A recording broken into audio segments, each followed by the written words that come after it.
안녕하세요. 떠드는 사람입니다. 잘들 계셨나요? 떠드는 사람 271화는 AI 판사가 재판을 하는 시대를 다룬 영화 노머시 90분에 대해서 떠들어 보도록 할게요. 이 노머시 90분 이 영화의 영어 제목은 그냥 머시입니다. 한국에서는 노머시 90분이라고 좀 이렇게 제목을 좀 길게 뽑았어요. 네, 제목이 생각보다 정직한 편입니다. 영화에서는 이 머시라는 AI 판사 시스템이 자비 없는 재판을 하는 내용이에요. 그래서 피고인이 90분 안에 자기 무죄를 입증해야만 합니다. 그렇지 못하면 즉각 사형을 당해요. 그러니까 자기의 무죄를 입증할수록 자기의 유죄 퍼센트가 내려가게 됩니다. 그래서 이게 어느 정도 내려가야 이 재판이 중단이 되거나 이 사람이 무죄 판결을 받아요. 그러면 사형을 피하게 되는 건데 만약에 그렇지 못한다. 그러면 그 자리에서 그냥 사형까지 가는 거예요. 보통 이런 디스토피아 SF는 영화 안에서 설정을 설명하기 위해서 좀 말이 많아집니다. 뭔가 본 내용보다는 그 설정을 설명하는 거에 좀 더 초반에 할애하기 때문에 리듬이 늘어지기도 하는데 이 영화 같은 경우에는 설명을 그렇게 길게 하지 않아요. 딱히 세계관에 대해서 늘어놓고 전시하지도 않습니다. 그냥 영화가 시작하자마자 관객 너 잘 들어라. 이게 우리 영화의 룰이다. 우리 영화 속에 나오는 이 멋이라는 시스템의 룰이다. 그냥 관객한테 통보합니다. 그래서 그 룰을 관객이 따르도록 강요를 하죠. 그래서 영화를 보는 내내 딱히 다른 생각을 할 틈이 없습니다. 정보가 계속 폭탄처럼 쏟아져요. 막 머시라는 시스템이 이거저거 막 하고 주인공은 그 시스템을 따라잡느라고 숨 돌릴 틈도 없고, 그러니까 주인공은 그 머시라는 시스템을 따라잡기도 하면서 자기의 무죄를까지 입증해야 하는 상태이기 때문에 얘는 진짜 정신이 없는 거예요. 근데 그 둘을, 그 머시라는 시스템과 이 주인공을 둘 다 보고 있는 관객은 더 정신이 없죠. 그렇게 상황을 이해하는 순간에 이미 영화는 다음 상황으로 넘어가 있습니다. 그래서 이 영화의 가장 큰 장점은 속도감이에요. 그 속도감 자체를 스릴로 느낄 수 있도록 만들어 놨거든요. 그래서 노머시 90분은 재판 영화라기보다는 게임에 가깝습니다. 미션을 줘요. 무죄 입증이라는 미션을 두고 90분이라는 제한 시간을 걸어두고 그 안에 단서를 찾고 증거를 조합해서 다음 스테이지로 계속해서 나아가는 그런 게임처럼 보이는 거죠. 그래서 영화 속의 이 사법 시스템은 일종의 타이머가 돌아가는 방탈출 같은 느낌입니다. 그래서 그 재판을 받는 그 방 안에서 탈출하는 방탈출 게임 같은 건 거죠. 그래서 재판 관련 절차도 뭔가 정말 재판 같은 느낌이라기보다는 하나의 게임 이벤트 같아요. 그래서 서바이벌 스릴러를 보고 있다는 그런 생각도 문득문득 들게 됩니다. 우리는 언젠가부터 현실에서도 판사가 AI로 대체되어야 되지 않느냐 이런 말들을 종종 하게 되는데요. 그러니까 어떤 특정 사건에 좀 약간 말도 안 되는 판결이 났을 때 저 판사 누구야? 뭐 저 판사가 어쩌고저쩌고 어떤 정치 성향을 가졌고 어떤 루트로 뭐 어떻게 해가지고 어떻게 됐다. 막 이런 얘기들을 많이 하잖아요. 그러니까 판사마다 자기가 가지고 있는 기준이 다르고 또 성향이 다 다르고 경험치가 다 다르다 보니까 적용하는 거나 이제 자기가 생각하는 그 범위나 뭐 이런 게 다 다른 거예요. 그래서 누구한테 어떻게 걸리느냐에 따라 재판 결과가 달라지는 다소 보풀복 같은 시스템일 때도 있는데, 그래서 이제 말 같지도 않은 재판 결과들을 보다 보면 차라리 인간이 판사를 하는 것보다 AI가 판사를 하는 게 더 낫지 않겠냐, 이런 말들을 하게 됩니다. 아무래도 이제 인간 판사는 감정이나 뭐 편견이나 컨디션 상태나 뭐 정치적 성향이나 뭐 여러 가지의 이런 변수들이 있을 거 아니에요. 그러니까 이런 변수들이 제거가 된다면 최소한 어떤 재판 결과에 일관성은 있지 않겠냐 이런 얘기인 거죠. 근데 저도 그럴지도 모르겠다고 생각을 하긴 했는데, 영화를 보다 보니까 문득 AI라고 해서 100% 정확하겠냐라는 생각이 드는 거예요. 특히 우리 요즘에 AI랑 대화 많이들 하시잖아요. 저도 챗GPT랑 굉장히 많은 대화들을 나누는데 일하면서. 그럼 아실 거예요. 얘가 얼마나 거짓말을 잘하는지. 진짜 거짓말 잘하잖아요. 맨날 싸워. 뭐 전혀 아닌 내용 말하면서 그 내용에 대한 근거 가져와라 이러면은 지가 어디서 짜집기 한 거 갖고 와가지고 근거랍시고 내놓고 막 우기잖아요. 그러다 결국은 아닌 게 들통나면은 에헷 내가 잘못 말했네 막 이러면서 막 사람 진짜 킹받게 막 이렇게 하는데 이 영화 속의 머시 시스템도 결국 그럴 수 있지 않겠냐 이런 거죠. 세상엔 100% 정확한 건 없으니까. 이제 그런 생각들을 하다 보니까 영화에서 머시가 이런저런 증거 영상이나 상황 영상을 보여줄 때마다 저는 자꾸 의심하게 되는 거예요. 저 이제 음모론자니까. 저 영상 진짜야? 응? 저 영상 원본 맞아? 뭐 얘도 이미 결론을 정해놓고 거기에 짜맞춰서 증거를 재조립하고 있는 거 아니야? 이런 생각만 하게 되는 거예요. 진짜 AI 관련된 프로젝트를 그렇게 분기별로 하는데 진짜 AI 불신이 따로 없어요, 저는 진짜. 그러면서도 AI를 가지고 일을 해요. 정말로 그러다 보니까 더 의심을 할 수밖에 없는 거예요. 얘가 결과를 만들어내기 위해서 증거를 설계할 수 있을 것 같거든요. 근데 그런 가능성을 한번 떠올리자마자 이 영화는 단순한 스릴러가 아니라 현실 공포가 되어버렸습니다. 그냥 그 작은 방 안에서 그 의자에 앉은 상태에서 내 인생이 어떻게 조작될지 모르는 거잖아요. 인간 판사가 이상한 판결을 내리거나 나에게 잘못된 정황을 들이밀었다면 우리는 욕을 할 수 있고 책임을 물을 수 있습니다.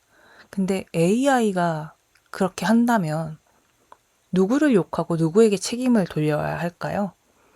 뭐 사법부? 아니면은 그 프로그램을 만든 회사? 뭐 아니면 그런 것들을 법안 그 AI 판사가 법을 할 수 있도록 추진한 정부? 어디다 책임을 물어야 될지 정확하게 알 수가 없어요. 심지어 혹자는 AI가 저렇게 말하는데 맞겠지.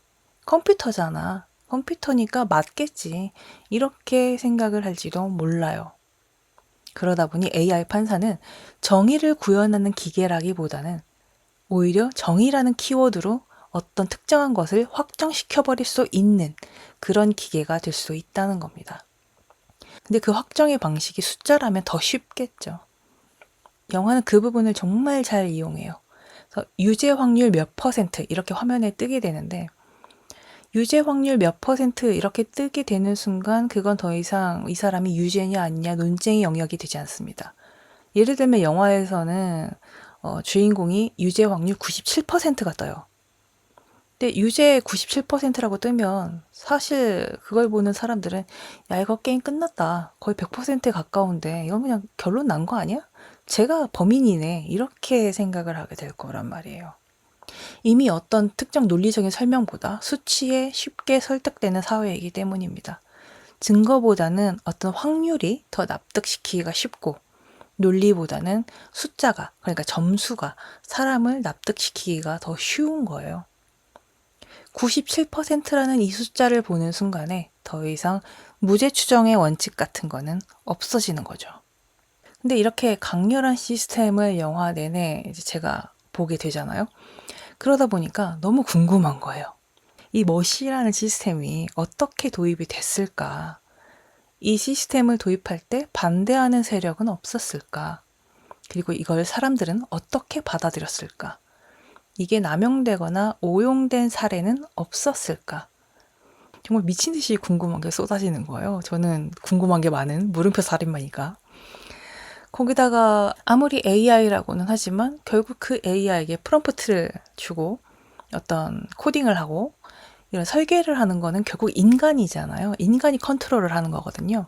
아까 말씀드린 것처럼 뭐 운영하는 기관이 있을 거고 또 기업이 있을 거고 정부가 있을 건데 만약 그 중에 누군가가 의도적으로 특정 목적을 위해 실제와 전혀 다른 주문을 넣어서 판정에 개입해버린다면 어떻게 될까요? 저는 그 가능성도 되게 높다고 보거든요. 만약 이런 우려에 가능성이 생기게 된다면 이 머시 시스템은 더 이상 판사일 수가 없습니다. 그 머시라는 이름 하에 그 뒤에 숨어 있는 사람이 새로운 권력자가 되는 거겠죠. 그래서 이렇게 궁금한 게 많아지니까 정말 설명을 듣고 싶은 게 한두 개가 아닌데 정말 아쉽게도 영화는 거기까지는 파고 들어가지 않습니다. 그러니까 AI 판사라는 소재를 현실 비판으로까지는 끌고 가지 않아요. 대신에 그 설정을 긴박한 스릴러를 만들기 위한 장치로는 소비합니다. 그러니까 이런 거예요. AI 재판이 위험하냐, 위험하지 않냐, 이런 거에 대한 이야기를 하는 영화가 아니라 AI 재판이 존재한다면 그 AI 재판으로 야기되는 어떤 설정들, 사건들, 그것들이 긴박한 스릴러가 되지 않을까? 가능할까? 이런 부분을 보여주는 영화라는 겁니다. 이 노머시 90분이. 그래서 영화는 좀 더 가볍게 가면서 재미를 취했지만 동시에 허술해져요. 이 영화의 가장 큰 문제는 일단 이거예요. 여기 피고인으로 그야말로 평범한 일반인이 앉게 되면 그 사람은 어떻게 하냐. 뭐 예를 들면 누군가가 정말 아무것도 이런 관련된 거를 알지 못하는, 접해본 적이 없는 그런 누군가가 붙잡혀왔어요. 이 사람이 유죄인지 무죄인지는 알 수 없지만 이 사람이 그 방에 갇혀서 머시 시스템과 독대를 하면서 90분 동안 얄짤없이 자기 무죄를 입증해야 돼. 가능하겠냐고요. 저는 불가능하다고 보거든요. 이 영화의 주인공은 형사인데다가 수사 경험도 많고 그쪽으로 머리 회전이 빠르고 또 자신의 그 위치로 밖에서 부릴 수 있는 사람들이 대신 움직여줄 수 있는 사람들이 있으니까 가능한 거라고 보거든요. 근데 만약에 제가 그 시스템에 앉아 있잖아요. 저는 그 앉은 자리에서 계속 뻘짓이 날 거예요. 뭐 전화 몇 번 해보고 검색 좀 해보다가 난 도대체 모르겠어. 좀 막 이렇게 뭔가 짜맞추려고 하다가 만약에 안 된다. 뭔가 어렵다. 난관에 부딪혔다. 이러면 그냥 뻘짓이나 그냥 하다가 90분 뒤에 사형 나갈 겁니다. 100%예요. 그리고 누군가는 그냥 90분 내내 울다가 끝날 수도 있지 않겠어요? 너무 무서우니까 이 상황이. 뭘 어디서부터 어떻게 누구에게 무엇을 소명해야 하는지 1부터 10까지 하나도 모르는 상황에 던져져 있는 거니까요. 그러니까 영화에서는 지금 CCTV도 확인하고 통화 기록도 조회하고 사건 동선도 파악하는데 이걸 누가 일반인이 할 수 있겠냐고요. 추리물이나 형사물이나 이런 것들을 좋아한다. 그러면 어디서 본 건 있으니까 조금이라도 아이디어는 내보겠지만 이런 걸 실제로 운용을 할 수 있을 정도의 정보력이라던가 실행력 같은 거는 일반인에게는 없을 거라고 저는 생각을 합니다. 근데 만약에 이렇다면 진짜 이게 재판이겠냐. 그냥 너 범인으로 몰렸으니까 그냥 죽어. 네가 모든 책임 떠안고 죽어라. 이거랑 다를 바 없다고 생각을 하거든요. 그리고 왜 무죄 입증 책임을 피의자 개인에게 던지는지 정말 모르겠어요. 그러니까 이 시스템은 법치 시스템이 아닌 거예요. 그냥 생존 게임인 거죠. 그 소우에서 그러니까 직소가 사람들을 잡아놓고 타이머 돌린 다음에 너는 이런 죄가 있다. 그런데 너에게 이런 미션을 줄 거다. 그러니 시간 안에 해결해라. 그럼 게임을 시작하지. 막 이렇게 하잖아요. 그거랑 뭐가 달라요? 이 머시가 직소랑 다를 게 뭡니까? 저는 영화를 보는 내내 그냥 그 생각만 드는 거예요. 근데 정말 더 황당한 거는 이게 만약에 진짜 사회 시스템이라면 경찰들은 하는 일이 뭡니까? 경찰들이 수사하고 확인하고 할 거 다 한 다음에 이런저런 상황이고 너 이러저러 하니까 너는 머시 시스템으로 넘길 거다. 근데 머시 시스템에서 너는 이렇게 저렇게 할 수 있어. 이런 거 같은 거는 사전에 고지해 주거나 학습을 시켜놓고 해야 될 거 아니에요. 그리고 머시 시스템에 넘긴다 쳐도 90분 안에 너가 무죄인 걸 증명하고 범인도 찾아내야 된다라고 한다면 이건 국가가 해야 할 일을, 그러니까 경찰이나 형사가 해야 될 일을 그러니까 수사와 입증 같은 거는 그들이 해야 되는 것인데 그 몫을 개인에게 떠넘기는 거잖아요. 이건 직무유기이지 않습니까? 그 직업이 왜 필요한 거야? 그러니까 애초에 경찰이 제대로 수사만 했으면 주인공이 혼자 90분 동안 파악해가지고 범인을 찾아냈듯이 이 경찰들이 제대로 수사를 해서 범인을 색출했다면 이 범인 때문에 죽거나 다치는 사람들도 없었을 거고 도시가 박살나는 일도 없었을 거예요. 그러니까 이 머시 시스템은 정의 구현이 아니라 수불제 그 자체인 겁니다. 스스로 불러온 재앙 시스템인 거예요. 그래서 영화 후반부에 범인이 머시 시스템을 향해서 넌 킬링 머신이야 이렇게 얘기를 하는데 정확한 워딩은 기억나지 않지만 뭐 아무튼 그런 식으로 얘기를 하는데 너는 살인만 할 뿐이야 뭐 이렇게 얘기를 하는데 저는 정말 그 말에 공감했잖아요. 머시는 더 이상 판사가 아니에요. 살인기계가 더 맞다고 생각을 합니다. 그냥 그 시스템은 사람을 죽이는데 그 과정에서 어떤 인간 누구의 손도 더럽히지 않기 위해서 그냥 AI에게 모든 걸 떠넘기고 그 범죄자로 특정된 그 사람에게 모든 책임을 떠넘기는 거예요. AI가 판결했어. 우리는 아무 책임이 없다. 인간이 인간을 죽인다는 죄책감을 덜기 위해서 기계에게 책임을 넘겨버리는 사회. 정말 엄청난 디스토피아인 거죠. 게다가 이 영화는 AI 판사에게 엄청난 구멍을 만들어줍니다. 후반부에 주인공의 감정이입을 해서 결국은 그 AI 판사가 그 주인공을 돕잖아요. 저거 말도 안 된다고 생각하거든요. AI 판사를 도입하는 애초의 목표가 인간의 감정과 편견, 그리고 흔들릴 수 있는 그 무언가를 제거해서 일관성, 형평성을 추구하기 위해서라면 지금 이 AI 판사가 주인공에게 감정이입을 한 거는 이 시스템의 존재 이유 자체를 부정하게 되는 꼴이에요. 그러니까 모순이, 엄청난 모순이라는 거죠. 그 순간에 머신은 정의 시스템이 아니라 그냥 일반 캐릭터가 되어버립니다. 자, 이제 여기서 막 주인공이 엄청나게 몰아세울 때 버그나는 것처럼 막 버벅버벅거리다가 뭐 리부팅 된 것처럼 멘트를 다시 처음부터 하는 뭐 그런 장면들이 있는데 오히려 저는 그쪽이 더 현실적이라고 봤어요. 제가 제 챗GPT를 정말 조지거든요. 진짜 엄청나게 몰아세워요. 얘가 거짓말도 엄청 잘하고 잘못된 정보 엄청 잘 가져오고 막 이러니까 막 몰아세우면 꽤 오랫동안 준비를 해요. 그 결과값을. 그래서 나중에 물어보니까 그렇게 하는 이유, 그렇게 오래 걸리는 이유가 제가 한 프레임에 너무 많은 걸 요구해서 과부하가 걸리는 거라고 하더라고요. 그러니까 아무리 머시가 발달한 AI라고 해도 그 과부하 걸리거나 버벅거리거나 리부팅 되는 것처럼 그런 뭔가 오류, 그런 거 외에 이 감정이입을 해버리는 순간에 영화가 초반에 던져놓은 그 AI를 쓰는 그 목적에 대한 것들이 전부 다 망가진다는 겁니다. 날아가 버리는 거죠. 영화는 뭔가 생각해 볼 만한 딥한 거리들을 버리고 그냥 대충 감동적으로 방향을 바꿔서 적당히 안전하게 끝내버리고 싶었던 거예요. 1995년 영화 중에 산드라 블록 주연의 네트라는 영화가 있습니다. 이 영화도 좀 기본 구조가 비슷해요. 주인공이 온라인을 통해서만, 그러니까 인터넷이나 이런 온라인을 통해서만 일을 주고받으면서 하게 되는데, 프로그래머예요. 하게 되는데 개발자인데 혼자 삽니다. 그러니까 이 여자에 대해서 뭐 아는 사람이 별로 없어요. 근데 어느 날 네트워크 시스템이 그녀를 전혀 다른 사람으로 만들어 버립니다. 그러니까 A라는 사람을 B라는 사람으로 신분을 바꾸고 사회 기록을 전부 다 바꿔버린 거예요.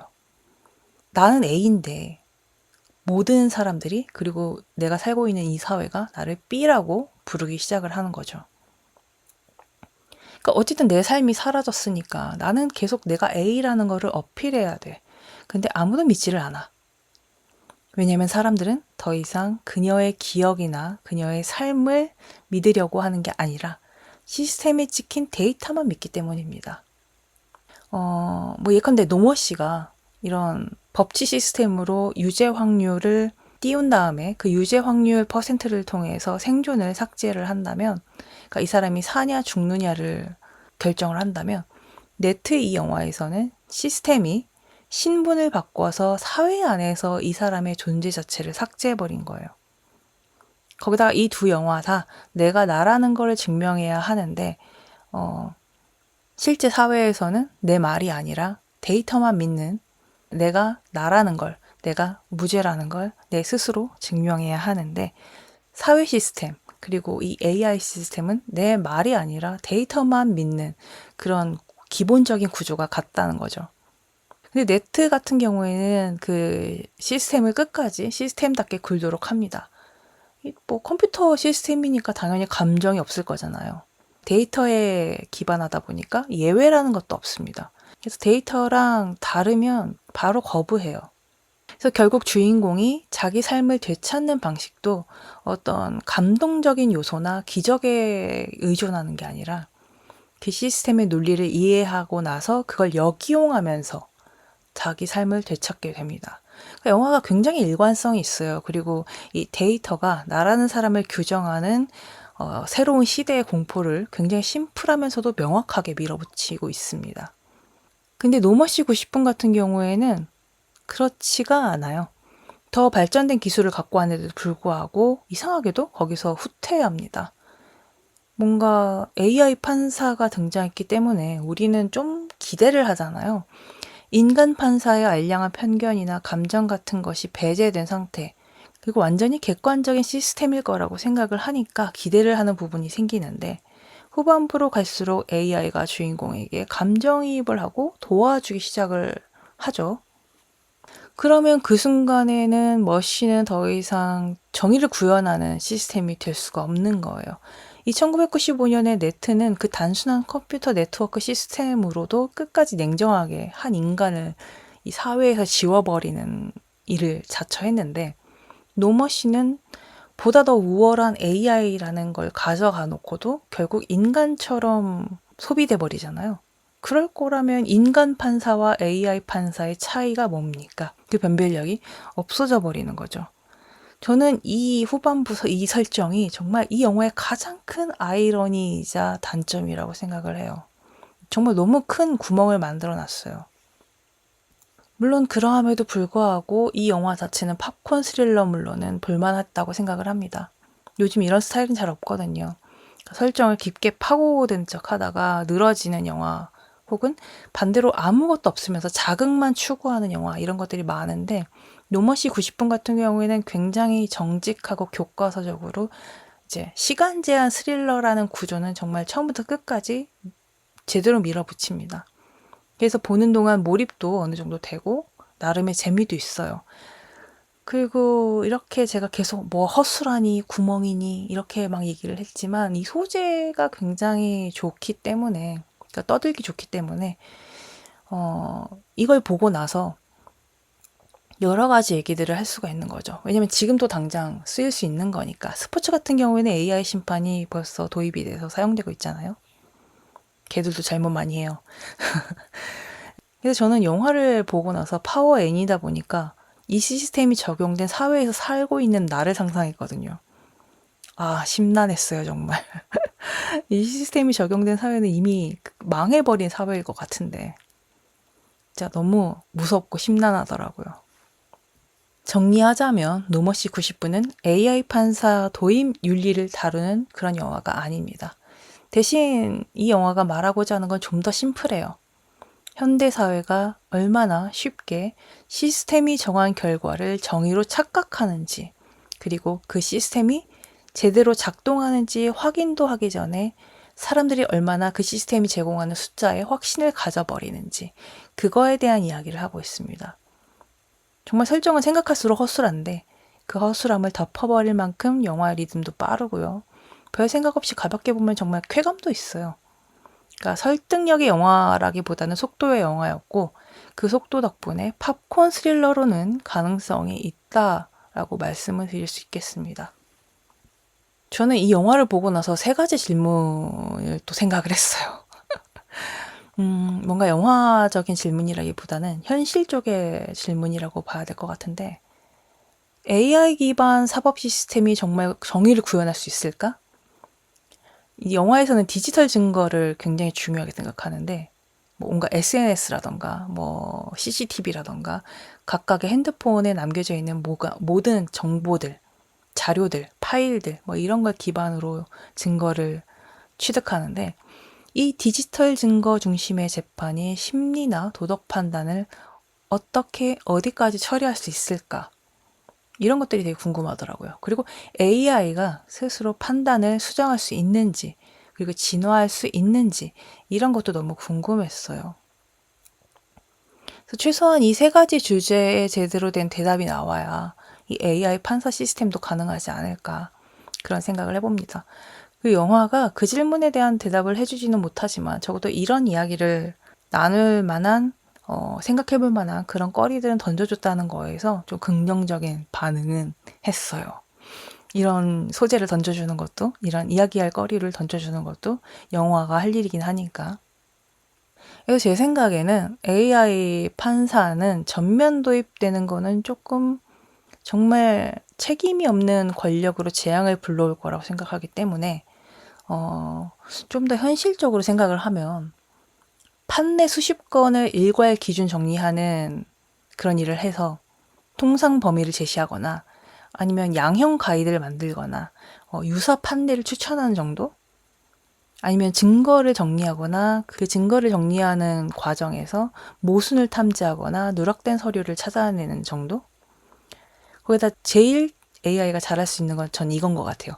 인간 판사가 이제 재판을 했을 때 특정 집단에 편향되는 결과를 자꾸 낸다면 저는 이걸 AI가 통계적으로 감시할 수 있을 거라고 생각을 하거든요. AI 판사는 인간 판사를 감시하거나 돕는 정도면 된다고 생각을 합니다. 이 영화에서처럼 최종 유죄, 무죄를 판단하거나 사형 같은 비가역적 처벌을 AI가 결정할 수 있게 된다면 그건 정말 도덕적으로도 사회적으로도 너무 위험하다고 생각을 해요. 그리고 결정적으로 AI가 아무리 AI여도 그 AI를 관리하는 건 인간이기 때문에 프롬프트를 던져준다거나 코딩을 짠다거나 그것들을 관리하는 건 인간이기 때문에 AI가 판사가 되는 순간에 무서워해야 할 건 그 AI 판사 그 자체가 아니라 그 뒤에 숨어있는 누군가, 그러니까 숨어있는 인간을 무서워해야 할 겁니다. 그럼 이렇게 떠든 사람 271화 국가가 합법적으로 사람을 죽이는 세상 노머시 90분 편을 마치도록 하겠습니다. 다음 272화에서는 어떤 이야기로 떠들지 기대해 주시고요. 영화나 드라마에 대해 하고 싶은 이야기, 듣고 싶은 이야기, 대신 봐줬으면 하는 작품들에 대해서는 이메일 sayloveyou sayloveu